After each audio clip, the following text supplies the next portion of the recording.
کشمیریوں کے حق میں یہ تو واق ہے، واق تو کچھ بھی نہیں ہے. ہمیں ہر سطح کی جانی، مالی، اخلاقی ہر طرح کی ہماری مدد کشمیریوں کے ساتھ ہے. کشمیریوں نے اپنی جانیں، اپنی اولادیں، اپنی بچے، اپنی بچیاں، اپنی مائیں، اپنی بہنوں کو اس سرزمین کے خطہ کے حاصل کرنے کے لیے قربانیاں دی.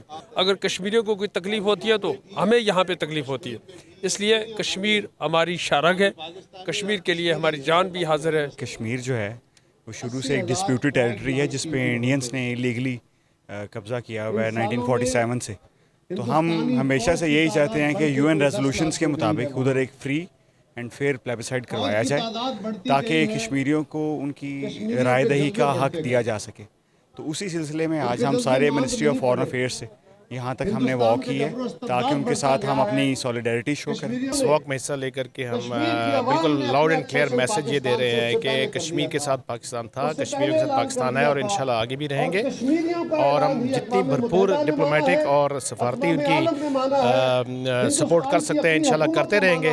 اور جذبہ جو آج سے 75 سال پہلے تھا کشمیریوں کے لیے، آج بھی ہمارا وہی جذبہ ہے ان کے لیے. 27 اکتوبر ہے، دنیا بھر میں جہاں بھی کشمیری ہیں اس کو یوم سیاہ کے طور پہ منا رہے ہیں، جس کا بنیادی مقصد ہے اقوام عالم کو یہ پیغام دینا کہ we have rejected Indian occupation and the constitution and we ask the international community to ask India to stop all kinds of human rights violations and end its occupation in Kashmir.